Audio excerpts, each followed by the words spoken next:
लेकिन जब रामनवमी पे जुलूस निकलता है तभी क्यों ऐसा होता है? उनकी तरफ से जरूर ये तैयारी रहती है। मैं कह रहा हूँ कि और कोई समस्या है ही नहीं, सब समस्याएं खत्म हो गई। रूस के कितने टुकड़े हुए थे, जहर भर चुका है। मैं मोदी की नमक हलाल कैसे कर दूं? मैंने आटा खाया है। बिना हिंद मुसलमान और पाकिस्तान की आपकी चर्चा पूरी नहीं होती इनकी अपनी कोई निजी परेशानी कोई नहीं है कि ये 20 करोड़ जो मुसलमान हैं, चलिए इनको एक बोरी में बंद कर देते हैं और इनको बोरी में बंद करके समंदर में फेंक देते। जो आरोप लगाया जाता है आरएसएस पे, बीजेपी पे, मैंने तो अभी किस ना आरएसएस का नाम लिया ना मैंने बीजेपी का नाम लिया। सारा जो चल रहा है होम कमिंग का चल रहा है, तभी तो हिंदू जागृत होगा, तभी हिंदू वोट बैंक बनेगा। आपका नाम क्या है? विनोद शर्मा। आप कहाँ से आए? मैं उत्तर प्रदेश ललितपुर से आया हूँ। जितना मेरे देखने में है, इधर बीच जो रामनवमी के दिन शोभा यात्रा का प्रचलन और उस खास करके उन इलाकों से जो अल्पसंख्यक माइनॉरिटी का इलाका है, जब उधर से गुजरता है तो दोनों तरफ के जो उपद्रवी तत्व हैं, ऐसा जैसे लगता है कि इसकी तैयारी रहती है माहौल खराब करने की। आपको ऐसा लगता है? नहीं, ऐसा नहीं है, ये आस्था का विषय है। देखिए, जब ताजिए निकलते हैं तब उनको पूरी तरह से हिंदू वर्ग जो है सपोर्ट करता है और कहीं कोई ईंट पत्थर दंगा इस तरह की बात नहीं आती सामने। लेकिन जब रामनवमी पे जुलूस निकलता है तभी क्यों ऐसा होता है?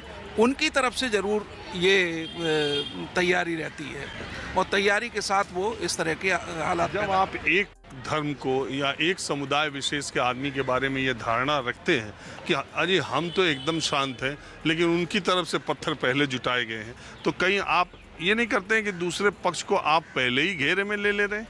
घेरे में लेने की बात नहीं है। ये तो ऐसे हुआ कि हम अपना कैरेक्टर सर्टिफिकेट खुद ही जारी कर रहे हैं। नहीं, घेरे में लेने की बात नहीं है, कैरेक्टर सर्टिफिकेट जारी करने की भी बात नहीं है। जो सच है वो कहने की बात है, सच्चाई तो कहनी पड़ेगी। अब उसको किस तरीके से देखते हैं, बहुत सारी जगह ऐसी शांत है। अब उन्हीं जगह पे क्यों दंगा होते हैं जहाँ पहले होते थे? अलीगढ़, मुरादाबाद और ये पहले दंगा हुआ करते थे, अब वहाँ नहीं दंगे होते। और नई जगह जो उन्हें ईजाद करनी है दंगों की, तो ये तो उनकी तैयारी है, उसमें कुछ आप नहीं। एक ही तरफ को ज़्यादा कहना पड़ेगा, सच्चाई जो है उसको हम रोक नहीं सकते। आप क्या मानते हैं? मैं तो दो लाइनें कहूँगा और कोई डिस्कशन नहीं करूँगा। ये तो सच है, ये तो सच है कि वो अहले वफा टूट गया। ये तो सच है कि वो अहले वफा टूट गया। बेवफा तुम ना सही, हम ही सही। वाह वाह वाह, क्या बात है। तो ये बेवफाई जो है नो डिस्कशन, बहुत गहरा टॉपिक है। नो मगर नहीं, जैसे बहुत खतरनाक टॉपिक है और कोई बात ही नहीं है इसमें। परेशानी सिर्फ यही है और कोई देश के अंदर कोई प्रॉब्लम नहीं है। बात खत्म हो गई है। मैंने जो बात कही है आपसे, नहीं, आपने ये जो बात कही वो बड़ी बात कही कि देश में यही एक समस्या, नहीं तो और कोई समस्या नहीं। मैं कह रहा हूँ कि और कोई समस्या है ही नहीं, सब समस्याएं खत्म हो गई। तो हिंदू मुसलमान ही रहेगी। मैंने बता नहीं दिया आपको, नहीं समझे आप? नहीं समझ तो रहे, बस समझ गए तो वही काफ़ी है बस। लेकिन देखिए, ये बुंदेलखंड से आए हैं, ललितपुर से। अभी मैंने इनसे जब बातचीत शुरू की तो ये क्या कह रहे हैं कि अरे ये उनकी तरफ से तैयारी रहती है। तो अगर आप इस मानसिकता से हैं तो मामला तो वहीं खराब हो गया। ऐसा ना, मैं कह रहा हूँ कि वो इंजेक्शन ऐसा है जिसका कोई इलाज नहीं है, वो फैल चुका है। कोरोना तो आया गया, ये कोरोना ऐसा है। रूस के कितने टुकड़े हुए थे, कितने हुए थे? 90 के दशक में। हाँ, कितने हुए थे? सबसे विशाल ताकत रूस, उसकी शक्ति का कोई मुकाबला तो नहीं था। 12 टुकड़े हुए, कितने हुए? बस ये तो सच है कि वो अहले वफा टूट गया। बेवफा तुम न सही, हम ही सही। तो रास्ता हमें नो रास्ता तो हमें ही करना है। नहीं होगा, जहर भर चुका है। अगर हम तुम्हारी तरफ से तो होता है, उनकी तरफ से क्या होता है? उनकी और हमारा, हम हैं ही नहीं कहीं। उनका और हमारा है, हम नहीं हैं। इंडिया कहीं नहीं है, कोई उम्मीद नहीं है, खत्म। उम्मीद तो करना ही बेकार है। ये जो जहर हो चुका इस जनरेशन में, इनकी उम्र भी मेरे बराबर है। तो अगली अगली जनरेशन को तो कुछ पता ही नहीं है, वो तो पूरी तरह से तैयार है। या वो जनरेशन है जो 5 किलो आटा लेती है। मैं मोदी की नमक हलाल कैसे कर दूं? मैंने आटा खाया है।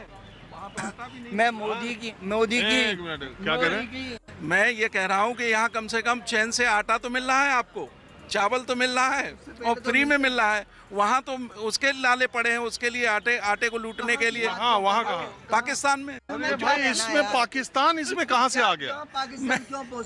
मैं इसलिए कह रहा हूँ कि जहाँ एक कम्युनिटी विशेष का नहीं तो लेकिन जब आप मुसलमान की बात करते हो तो आप पाकिस्तान की बात क्यों करते हो?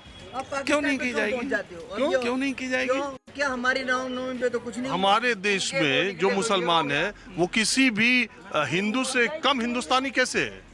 ये आप कैसे डिसाइड कर सकते हैं? ये बात ठीक है, कम हिंदुस्तानी नहीं है, कम हिंदुस्तानी नहीं है। तो फिर जब आप नहीं, मेरा देखिए बात जब हिंदुस्तान की हम कर रहे थे, आप कह रहे हैं वहां तो आटा भी नहीं मिला। आटे की बात नहीं ठीक है, आटे वहां हमसे उनकी क्या तुलना है? हमसे तो उनकी कोई तुलना नहीं है। वह भिखारी शायद हिंदुस्तान में उनसे अच्छी स्थिति में हो, लेकिन जब हम चर्चा यहाँ करते हैं तो आप पाकिस्तान की चर्चा क्यों कर? बिना मुसलमान और पाकिस्तान के आपकी चर्चा पूरी नहीं होती। बिना मुसलमान और पाकिस्तान के आपकी चर्चा पूरी नहीं होती। हाँ भाई, कैसी लगी? आगे स्वाद। जब आप मुसलमान की बात करोगे तो पाकिस्तान की करोगे। देखिए, वो तो गुलाब की जगह होता है और कमल की जगह होता है। दोनों की अलग अलग बात करनी पड़ेगी उसमें। एक बगीचे में दो लोग हैं, आप दोनों एक ही। कितनी उम्र है आपकी? मेरी 65। आपकी कितनी है?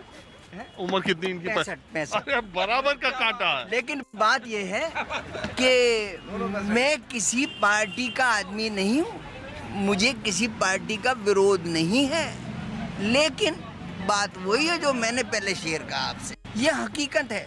20 साल 30 साल 40 साल, आप समझे नहीं, ज्यादा शक्ति जो है ना वो फिर क्रैक फट जाता है बम। ये तो जहर फैल गया। लेकिन नहीं, सुनिए, हजारों चैनल आप जैसे कितने, किस का जवाब दोगे? किस से डिस्कशन करोगे? एक टीवी चलाओ, हजारों चैनल हैं और सिर्फ एक ही बात है इस देश में। कोई समस्या बची नहीं, कोई समस्या नहीं है इस देश के अंदर। अब इनकी अपनी कोई निजी परेशानी कोई नहीं है। इनका तो ये कि उस पर क्यों होता है तो वहाँ क्यों होता है, वहाँ क्यों है।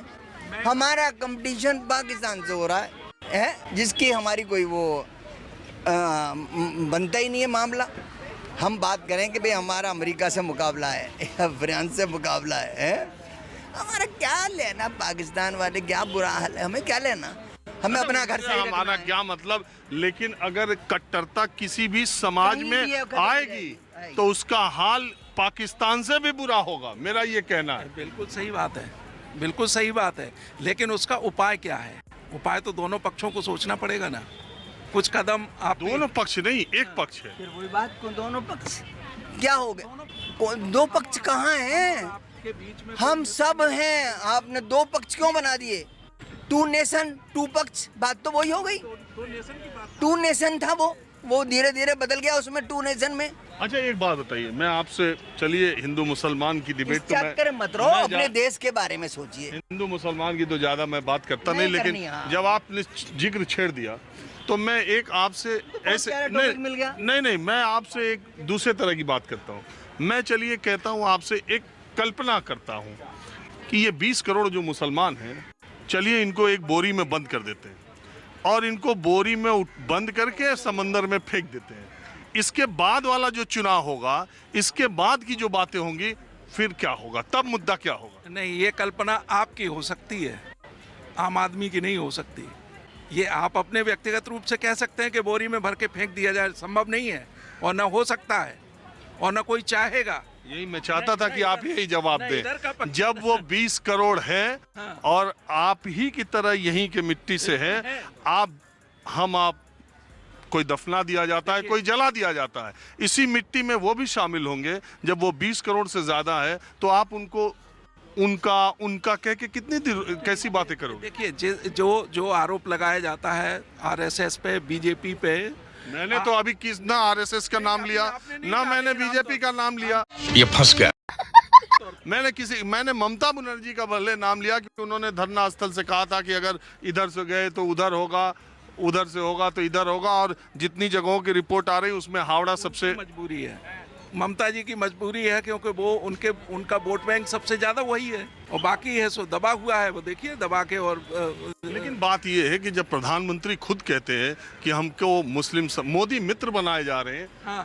हर जगह मुसलमानों के, वो खुद कहते हैं कि पसमानदा समाज के पास हमको जाना है, वो खुद कहते हैं कि मुसलमानों के पास आप जाइए और अपनी बातें कहिए, लेकिन जिस तरह की बात आप कर रहे हैं ये दूरी को खत्म करने की बात कर रहे हैं या खाई को बढ़ाने की बात कर रहे हैं? मैंने दूरी को बढ़ाने की बात नहीं कही है, लेकिन जो वास्तविकता है समाज के बीच में और जो समय समय के देखने में होगी, समय पे उजागर हो जाती है, वो बात मैं कह रहा हूँ। एक ही उम्र के दोनों है ना। हाँ। और मैं तो ना आपसे पूछ के बैठा ना आपसे पूछ के बैठा, आप लोग बैठे थे मैं भी बैठ गया, कोई पहले से फिक्सिंग तो है नहीं कि मैंने इनको कहा हो आप इधर बैठिए आप इधर बैठिए। बिल्कुल नहीं हाँ? है, बिल्कुल नहीं है। तो बात का विरोधाभास है, आप जिस चीज को वास्तविकता कह रहे हैं वो कह रहे हैं कि बिल्कुल नहीं है।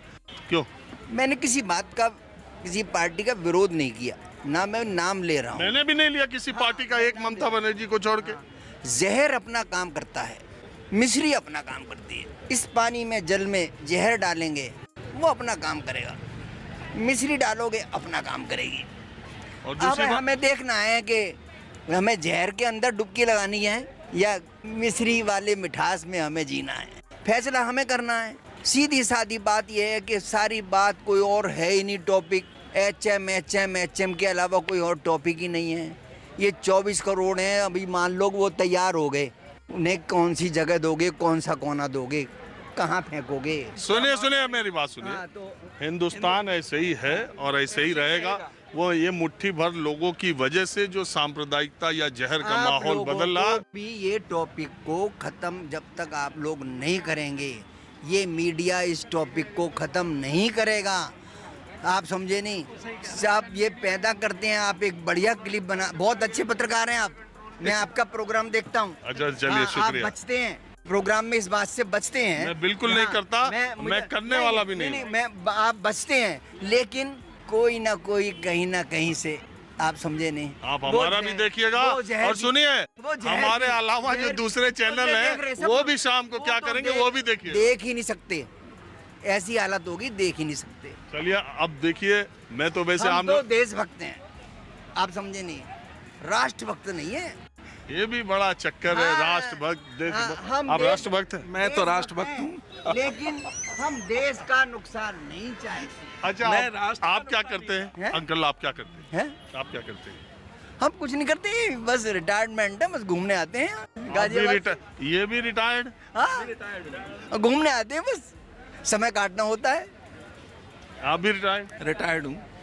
पेंशन मिल ही रही है, मजा लीजिए आप लोग और बहस कीजिए। पर आपसे यही हाथ जोड़ के विनती है कि देश के लिए काम करें, क्लिप ना बनाएं, इससे एचएम से बचें और टॉपिक पे बात करें। जो आज के सियासतदान है, इनका जो कार्ड है वो है हिंदू, जिसका तोड़ विपक्ष के पास नहीं है। इन्होंने हिंदू को एक हिंदू कार्ड लाए हैं, हिंदू कार्ड के अंदर कोई तोड़ नहीं है। हिंदू में यादव भी हैं, हिंदू में जाट भी हैं, हिंदू में ब्राह्मण भी अरे हैं। ऐसे पॉपुलेशन में 85%। हाँ, तो वो सब इसके लिए किसी एक पार्टी को ही आप जिम्मेदार मानते हैं? सारी पार्टियां हैं। आप ये नहीं मानते हैं कि कुछ पार्टियों ने मुस्लिम तुष्टीकरण की इतनी लंबी राजनीति की, उससे मेजॉरिटी आज भी वही चल रही है, बीजेपी भी उस पे चल रही है। पसमंदा हो गए, अहमदिया हो गए, उनको अपने साथ जोड़ने में लग रही है। वो नहीं है तुष्टीकरण। तो भाई देश की इतनी बड़ी आबादी को एचएम का कुछ नहीं है, एचएम जो होता है एचएम का कुछ नहीं है। सीधा सीधा आरएसएस अपने ऊपर अंदर टेक ओवर। और शुरू में ही भगवत जी का वो आ गया था स्टेटमेंट कि भाई होम कमिंग करो। शुरू में जो गवर्नमेंट बनी थी ना पहली, उसी समय आ गया था होम कमिंग। सारा जो चल रहा है होम कमिंग का चल रहा है, और कोई किसी को नहीं निकाल रहा, कोई समुद्र में नहीं फेंक रहा भर के, ना ये फेंकेंगे ना कुछ होगा।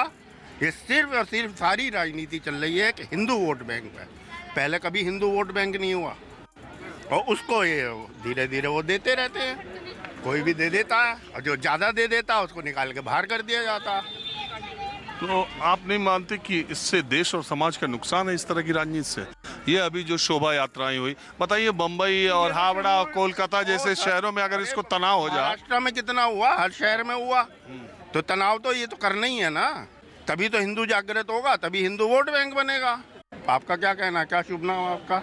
मेरा नाम तो हर्ष वर्मा है। मेरा नाम राजीव रंजन है। खत्म।